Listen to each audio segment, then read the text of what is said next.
भेजे और कहा कि जाओ तपस्या में विघ्न डालो। तपस्या में विघ्न डालने के लिए कामदेवता बहुत अपना पूरा सब व्यवस्था लगाए लिए, लेकिन एक व्यवस्था उनकी पूर्ण नहीं हुई। व्यवस्था उनकी इसलिए पूर्ण नहीं हुई कि हमने कहा था कौन किसके ऊपर काम का प्रभाव होता है। बाबा ने लिखा था पूर्व में, जब भगवान भोलेनाथ के पास गए थे कामदेवता, कहा धरी न काहू धीर सबके मन सिज दे। लेकिन बचा कौन? कहा जे राखे रघुवीर ते उबरे ते काल। जिसको राघवेंद्र सरकार ने बचाया वो बचा। तपस्या किसकी कर रहे हैं? उन्हीं की कर रहे हैं, इसलिए इनके ऊपर काम देवता का भी प्रभाव नहीं हुआ। आज काम, क्योंकि हमने अभी बताया, चर्चा किया कि एक जो मैग्नेटिक फील्ड बनती है तो वहाँ काम का भी प्रभाव नहीं हुआ। जब वहाँ नहीं हुआ तो आकर के चरणों में काम देवता पड़ गए। सोचा गलती हुई है, अभी श्राप न दे दें, मामला गड़बड़ हो जाए। चरणों में पड़े, कहा ऋषिवर गलती हो गई, मुझे माफ कीजिएगा। क्रोध भी नहीं आया, क्रोध भी नहीं किए। अब जो क्रोध भी नहीं किए, चले गए।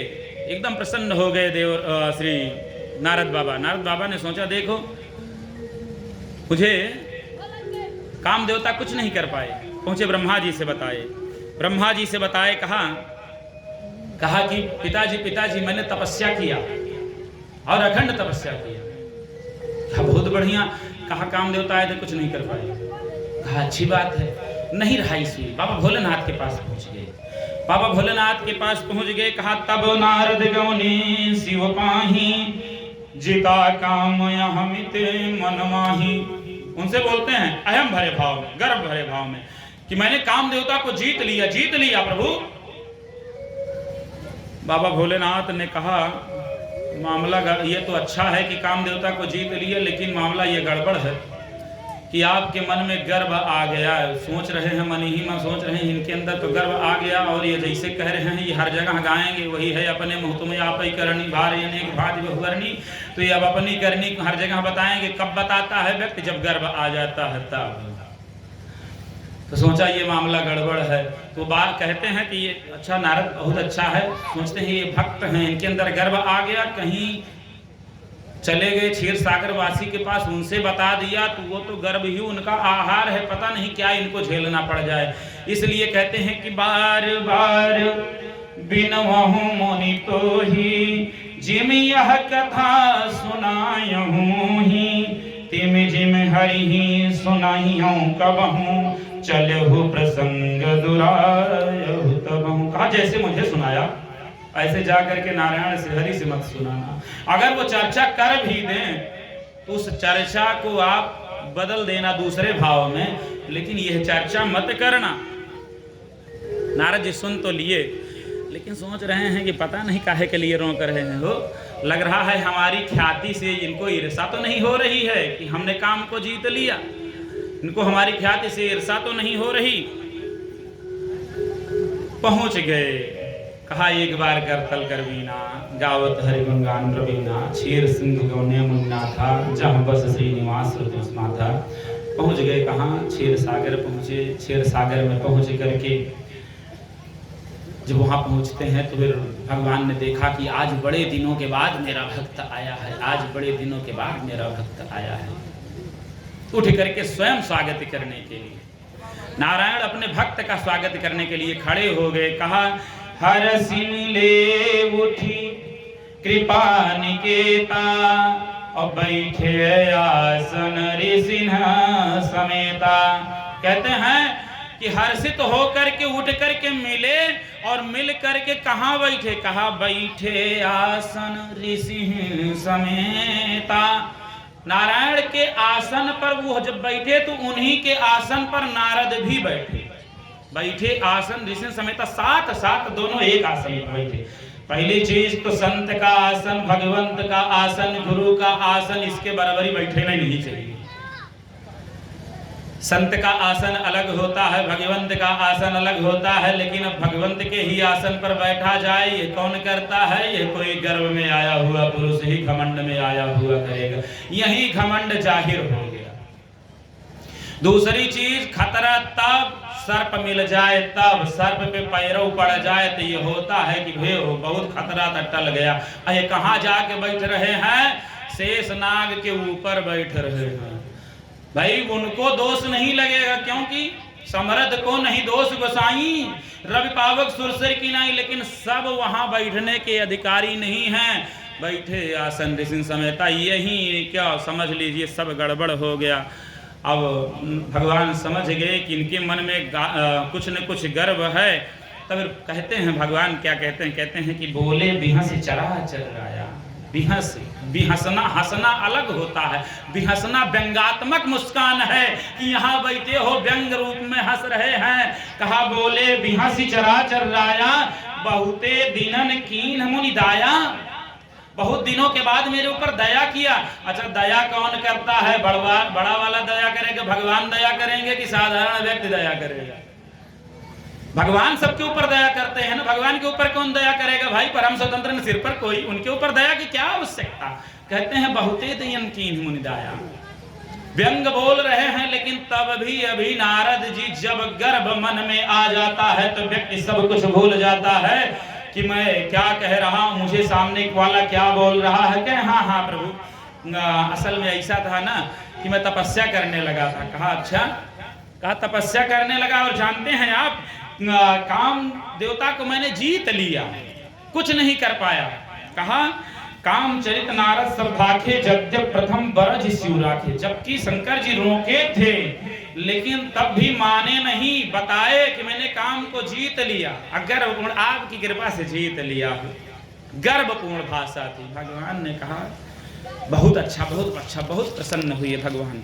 लेकिन मन ही मन सोच रहे हैं, नारद कहो सहित अभिमाना कृपा तुम्हारी सकल। भगवान अभिमान सहित भाषा है, इसलिए भगवान ने सोचा मामला गड़बड़ हो गया, अभिमान में आ गए। तो कहते हैं ठीक, बहुत अच्छा है, ये तो आपके जैसा ही कोई जीत सकता है। काम को जीतना इतना आसान थोड़ी ना है। अच्छा चलो ठीक है।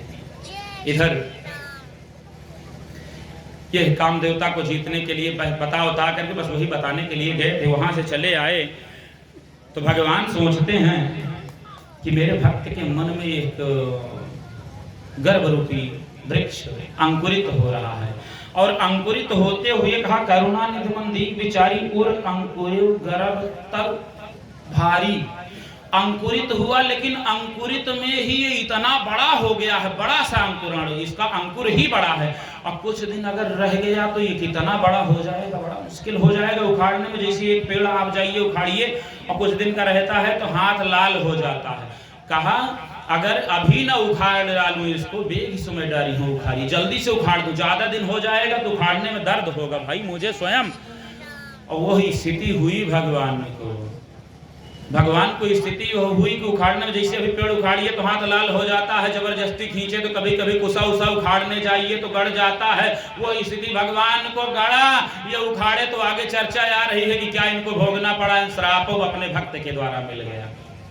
हाँ, तो कहे बेग सो डरी हूं उखाड़ी, नहीं तो ज्यादा बड़ा हो जाएगा तो उखाड़ भी नहीं पाऊंगा, मुश्किल हो जाएगा, ये मेरा भक्त भक्त रहेगा ही नहीं। तो वो वहां से चले आए और इधर भगवान ने एक रचना की। अब रचना की तरफ जल्दी से चलता हूँ। एक नगर बनाया, नगर में शीलनिधि राजा हुए। हाँ, हम समझ रहे हैं आपकी भावना। शीलनिधि राजा हुए बस नारद जी का विवाह थोड़ा सा होगा है ये नहीं, लेकिन चर्चा हो जाए इसके बाद विश्राम। तो आज शीलनिधि राजा, उनकी बिटिया विश्वमोहिनी ऐसे नगर को बनाए। भगवान की ही इच्छा से नारद जी घूमते घूमते वहां भी पहुंच गए। वहां पहुंच गए तो फिर शीलनिधि ने कहा आर्य ऋषिवर आए, आप एक काम कीजिए, मेरी बिटिया का विवाह करने के लिए सोच रहा हूं, एक काम कीजिए, मेरी बिटिया की हस्तरेखा देखिए, इसको वर कैसे मिलेगा, इसका भाग्य कैसा है, जरा देखिए तो सही। अब जब देखने लगे हस्तरेखा नारद जी, भगवान की माया देखिए, जब नारद जी रेखा देखने लगे तो कहे हाँ, कहते हैं कि जो यही वरही अमर सोई होई, जो इसका वर्ण कर लेगा वो अमर हो जाएगा। असमर भूमि ही जीत न कोई, युद्ध में कोई जीत भी नहीं सकता। और बहुत ही गुणवान है यह कन्या, अनेका अनेक गुण देखे, कुछ को बताए बहुत अच्छी है, कुछ को अंदर ही अंदर छिपाए लिए। अंदर इसलिए छिपा लिए कि अगर इसका विवाह मुझसे हो जाता तो सारा बलवान मैं ही हो जाता, मुझे भी कोई जीत वूत ना पाता, इतनी सुंदर है, विश्वमोहिनी नाम है। ये क्या थे, अभी काम को जीत के आए हैं, लेकिन काम को जीतता किसको है, कहा जे राखे रघुवीर ते उबरे ते काल में। जब तक रघुवीर चाहते हैं तब तक उनसे अगर गर्भ में आए तो कब ढकेलेंगे कोई भरोसा नहीं। आज कहते हैं कि अब विवाह कैसे हो, विवाह कैसे हो। तो जब विवाह की इच्छा किसी के मन में आ जाए ना, बहुत गड़बड़ चीज़ है वो विवाह की इच्छा। मन में आ जाए तो न पढ़ने में मन लगता है न लिखने में मन लगता है। इसको तो पढ़ने लिखने वाले बच्चे जानते ही होंगे। जब विवाह का मन लगता है तो न पढ़ने में मन लगता है न लिखने में, ना तो माता पिता की इज्जत का ख्याल रहता है। हाँ, आजकल के बच्चे अभी कह दीजिए बेटा देखने के लिए आए हुए हैं, आपको विवाह मान लिया जाए, ना ना अभी हमें विवाह नहीं करना, पढ़ना है। हाँ, शीशे के सामने जाएंगे तो हाँ विवाह हो जाता तो ठीक था। ऐसी स्थिति। अब फिर और आज की का लुपलाएं करते हो। विवाह में लाइट जाना बहुत गड़बड़ी काम है, जान लीजिए।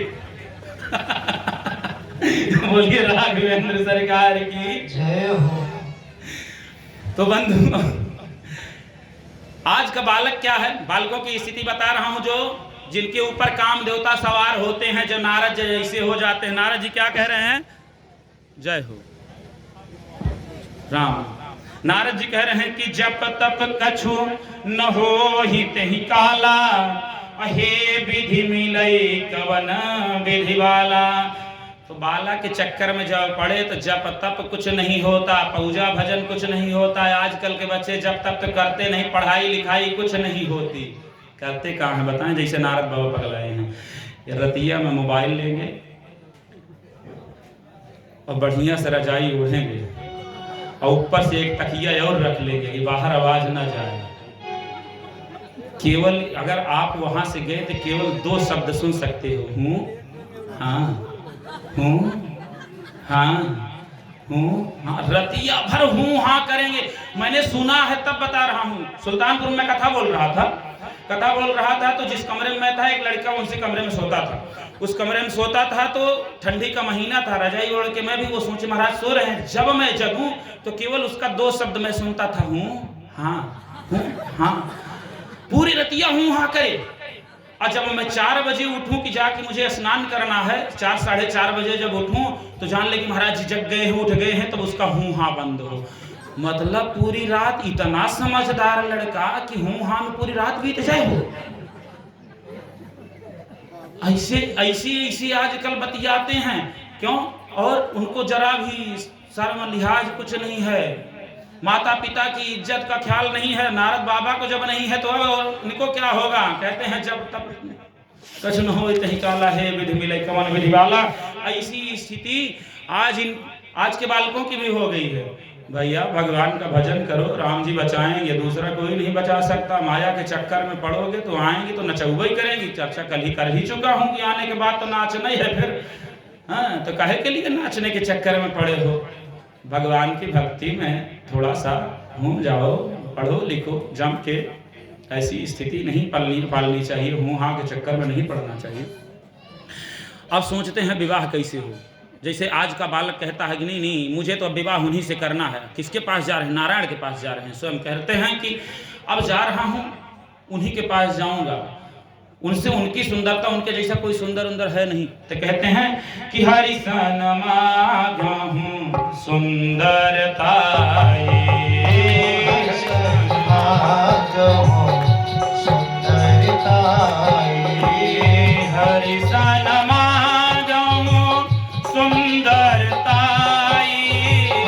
हरि सन मागहु सुंदरताई। होत होई जात गहरयति भाई, होई जात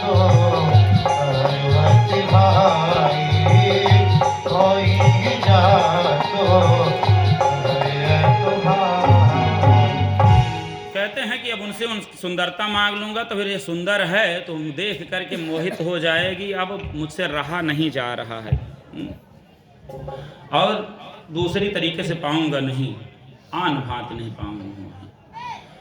तो गए भगवान के पास, कहते हैं हे प्रभु एक काम कीजिए, मुझे आपन रूप देहो प्रभु, वही आन भांत पाऊं नहीं। वही उसको दूसरा तरीका नहीं, साधु के साथ कौन विवाह करेगा? तो केवल सुंदर हो जाऊं, इतना सुंदर भी नहीं, आप अपना रूप दे दीजिए तो आपके जैसा दुनिया में कोई नहीं है, तो पा जाऊंगा। इतना कहते तो शायद ठीक था, लेकिन अगवा एक शब्द और बोल दिए। कहते हैं कि जेहि विधि होई नाथ हित मोरा, करहु सुवेगी दास मैं तोरा। कहते हैं कि जिस तरीके से मेरा, जिस विधि से मेरा हित हो वह कर दीजिए प्रभु। भगवान ने कहा हित नहीं करूंगा तुम्हारा, साफ साफ इनकारा, हित नहीं करूंगा। कहा फिर? तो भगवान कहते हैं कि जेहि विधि होई परम हित, किस हित की चर्चा कर रहे हो? विवाह हो जाए, लेकिन मैं हित नहीं आपका परम हित करूंगा कि भक्त हो भक्त रहो, नहीं तो आप किसमें पड़ जाओगे? विवाह के चक्कर में पड़ जाओगे और जिंदगी पर ग्रहण लग जाएगा। भैया ग्रहण कितने प्रकार का? दो जानते होंगे, सूर्य ग्रहण और चंद्र ग्रहण ना, तीसरा जान लीजिए। कहा सूर्य ग्रहण यो चंद्र ग्रहण के ग्रहण में घटिया थी, घटी में मुक्ति, अपर पाड़ी ग्रहण के ग्रहण में जिंदगी भर नहीं मुक्ति, जिंदगी भर नहीं मुक्ति। जिसका पाड़ी ग्रहण संस्कार हो गया, जब कहते हैं ना पाड़ी ग्रहण हो रहा है भैया, तो समझ लो सारी जिंदगी ग्रहण लग गया। तो आज वही भगवान कहते हैं, कहते नहीं हित नहीं करूंगा, परम हित करूंगा। क्या कहते हैं कि जेहि विधि होई परम हित, नारद सुनहु तुम्हार, सोई हम करब नयान कछु, बचन नम्रसा हमार, बचन नम्रसा हमार। मैं वही करूंगा जिसमें आपका परम हित। लेकिन ये समझ नहीं पाए कि मैंने हित की चर्चा की, ये परम हित की चर्चा कर रहे हैं, मामला गड़बड़ तो नहीं है? ये सोचे मान लिए प्रभु हमारी बतिया हो। अब पहुंच गए, सीधा इनको स्वयंवर में पहुंचाता हूँ। स्वयंवर में पहुंच गए, सोचे अब तो हमारा विवाह संस्कार हो ही करेगा। और जब वहां पहुंचे ना तो देखते क्या हैं, मन में विचार करते हैं कि आज मेरा विवाह होगा। सारे राजा ओजा आ गए हैं, सब एकदम आए हैं। यहू जाके बीच में बैठे और इधर से उधर कूद रहे हैं कि मेरे जैसा सुंदर कौन है, मेरे जैसा सुंदर कौन है, मेरे से ही विवाह होगा, मुझसे ही विवाह होगा, मुझसे ही विवाह होगा। मैं तो आज नारायण का रूप लेकर के आया हूँ, हरि का रूप लेकर के आया हूँ, मुझसे विवाह होगा। एक बार शीशो नहीं देखे कि जाके देख लो। इतना विश्वास करके आए, बैठ गए और वहां पर आए हुए थे शिवगण आए हुए थे, वो बड़े प्रसन्न हो रहे हैं, मुस्कुरा रहे हैं। वाह आपके जैसा कोई नहीं, आपके जैसा कोई नहीं। नारद बाबा क्या और स्वरूप कौन सा पाए हैं? बंदरवा के, बंदर के स्वरूप पाए हम, बंदर जैसा, तो बंदर से को विवाह करी। अब बैठे हैं आराम से, इधर से उधर कूद रहे हैं कि हमारी तरफ देखे, जैसे बंदर कूदते हैं वैसे कूद रहे हैं कि विवाह के चक्कर में इतना परेशान हो रहे हैं कि इधर से उधर की हमारी आ रही हैं विश्व मोहिनी, तो मेरी तरफ ऐसा न हो कि दूसरी तरफ कोई सुंदर दिख जाए उसके गले में डाल दे, मेरे ऊपर निगाह तो पड़ जाए। तो बार बार आगे बढ़ने का सोच रहे हैं और मन ही मन सोच रहे हैं कि नारद जी सोचे अपने मनवा हो, आज हुई हई बियाहवा। नारद जी सोचे अपने मनवा हो, आज हुई हई बियाहवा। नारद जी सोचे अपने मनवा हो, आज हुई हई बियाहवा। नारद जी सोचे अपने मनवा हो, आज हुई हई बियाहवा। हुई हई बियाहवा, आज हुई हई बियाहवा। हुई हई बियाहवा, आज हुई हई बियाहवा। हुई हई बियाहवा, आज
देखी अपन हस्ती मन ही मन नाचै कूदै देखी अपन हस्ती होई हई बियाह बसौबै गृहस्थी होई हई बियाह बसौबै गृहस्थी होई हई बियाह बसौबै गृहस्थी होई हई बियाह बसौबै गृहस्थी कैया उठी होई हई ललनवा हो आज होई हई बियाहवा होई हई ललन बाबो आज होई हई बियाहवा नारद जी सोचै अपने मनवा हो आज होई हई बियाहवा नारद जी सोचै अपने मन बाबो आज होई हई बियाहवा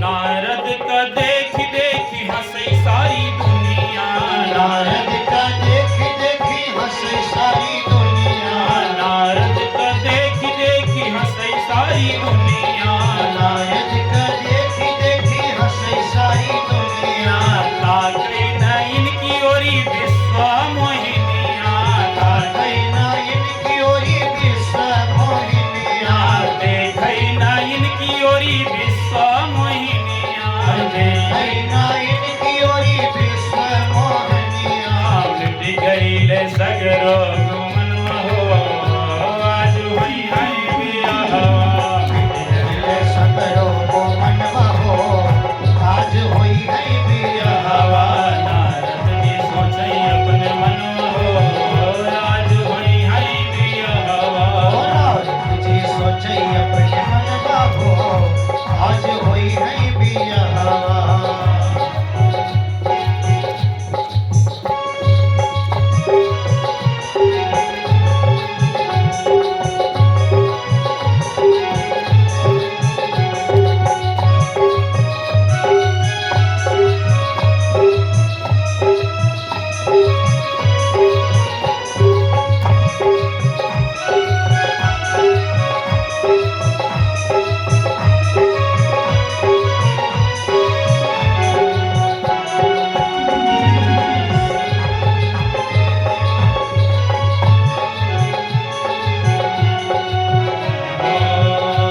दुल्हन लई गए लच्छी निवासा दुल्हन लई गए लक्ष्मी वासा दुल्हन लई गए लच्छी निवासा दुल्हन लई गए लक्ष्मी वासा नारद बाबा भैले निराशा नारद बाबा भैले निराशा नारद बाबा भैले निराशा नारद बाबा भैले निराशा आशीष जग में हसनवा हो अब न होई हई बियाहवा इस जग में हसनवा हो अब न होई नहीं बियाहवा नारद जी सोचै अपने मनवा हो अब न होई हई बियाहवा नारद जी सोचै अपने मनवा हो अब न होई नहीं बियाहवा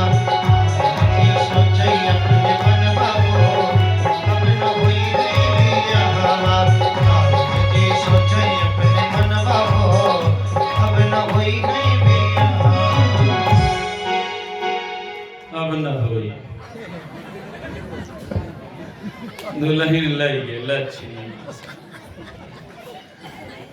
बड़ी समस्या नारद बाबा एकदम क्रोध में आए इनकी तरफ देखा तक नहीं और आ गए भगवान नारायण देखते ही देखते और उनके गले में वरमाला पड़ी और वह लेके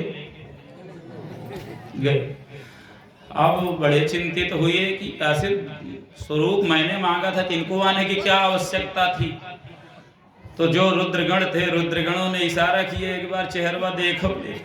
पानी में देखे, गए जल में देखे परछाई, तो बंदर स्वरूप क्रोध में कि तुम मेरा प्रशंसा कर रहे थे, व्यंग बोल रहे थे, जाओ तुम भी निशाचर हो जाओ।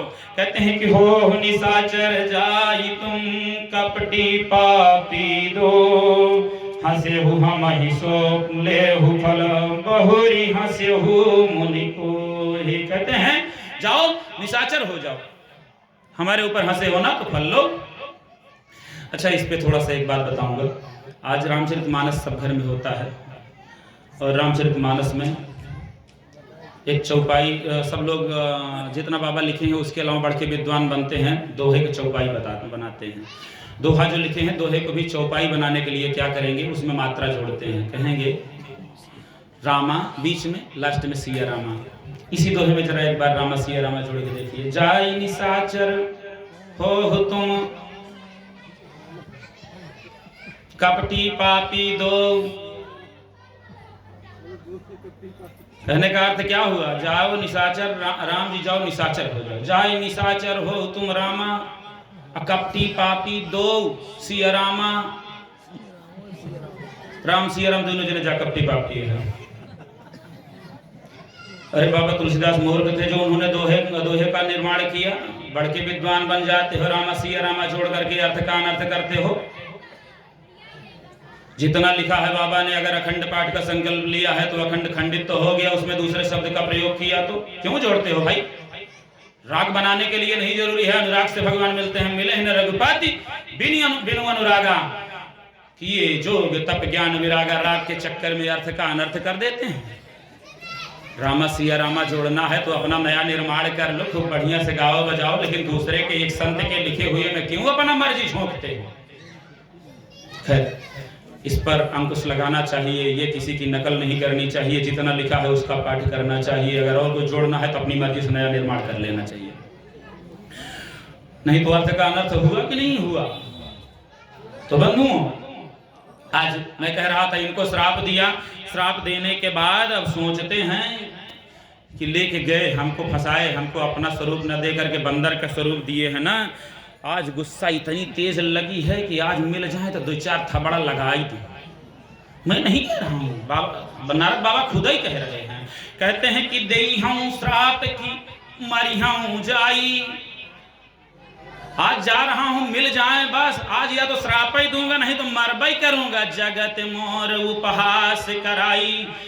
मतलब आज इतना क्रोध में आए, विवाह न होने से इतना क्रोध में आए। और ये क्या किए थे, काम को जीते थे। कहे मुझे काम से कोई मतलब नहीं, मैं काम के वशीभूत नहीं हुआ। लेकिन जब भगवान नारायण की कृपा हटी, उन्होंने मति फेरी, तो इतने काम के वशीभूत हो गए कि जिसकी रोज तपस्या करते हैं, श्रीमन नारायण नाम की माला जपते हैं, आज उन्हीं को कह रहे हैं कि देहूं श्राप की मरिहूं जाई।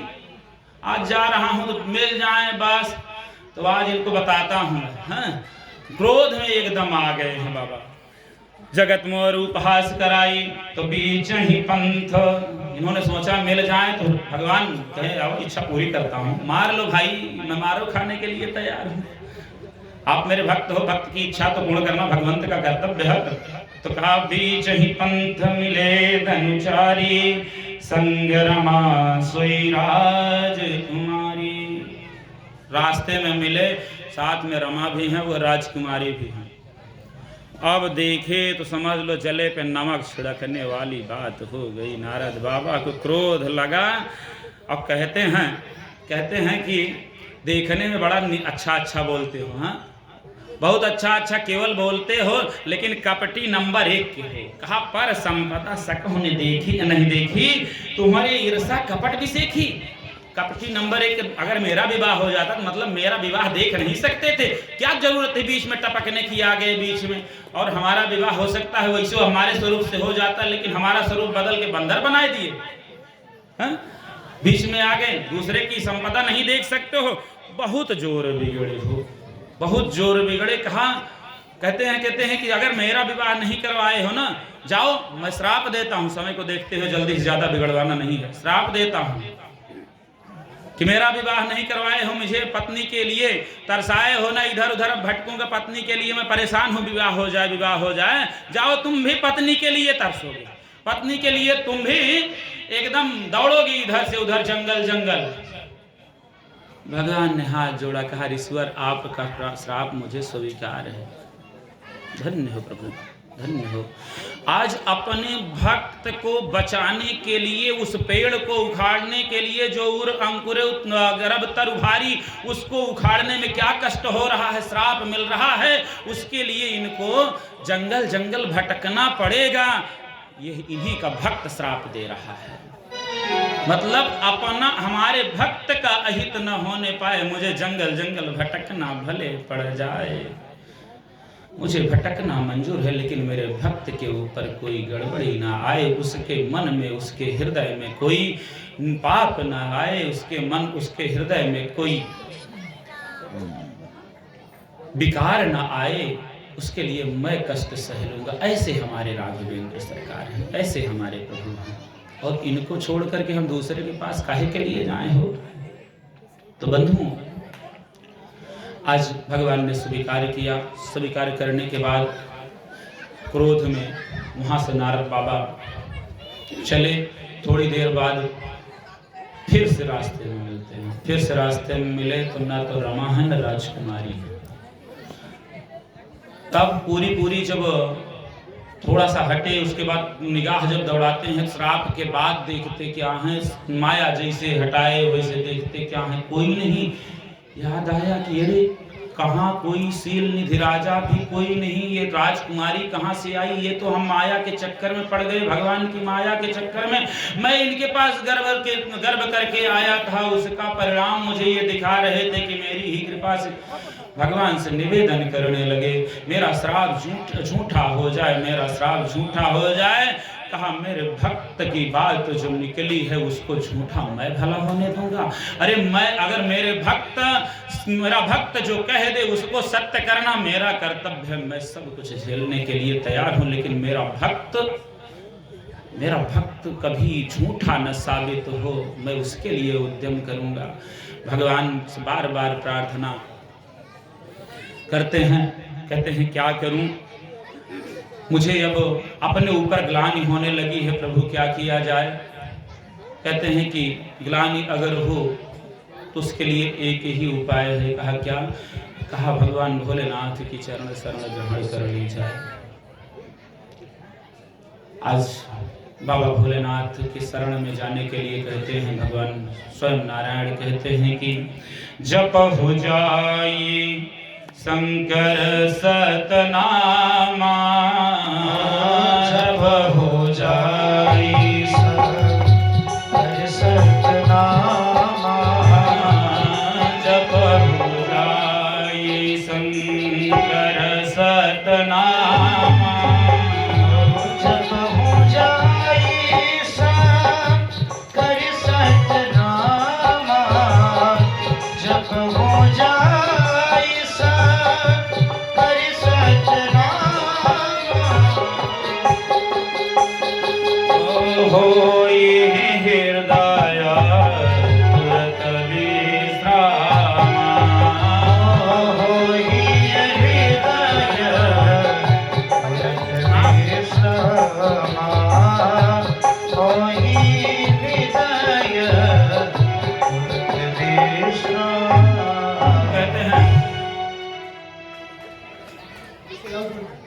अच्छा, तो कहते हैं कि जाओ शंकर जी का नाम जप करो, जिससे हृदय, जो आपके हृदय में ग्लानि है वह दूर होगी।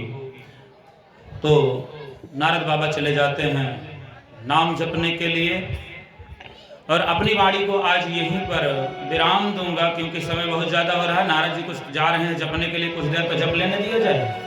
हाँ, इतनी जल्दी थोड़ी सारी व्यवस्था हो जाएगी।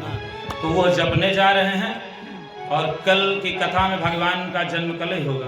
अच्छा, तो कल की कथा में आप लोग भगवान के अवतार को सुनेंगे भी और देखेंगे भी। महाराज जी देखेंगे भी। अच्छा, तो कल के कथा में भगवान का दर्शन आप लोग करेंगे। छोटे से लाल भगवान का आप दर्शन करने के लिए आएंगे। आरती से पहले कुछ राम जी के चरणों में कुछ प्यारे भक्तों का सहयोग आया हुआ है। लालता प्रसाद मिश्र जी के द्वारा एक सूचना सुन ले, उसके बाद 501 रुपए का सहयोग आया है राम जी के चरणों में। और सत्यम ओझा जी के द्वारा 201 रुपए का सहयोग आया है। राम जी के चरण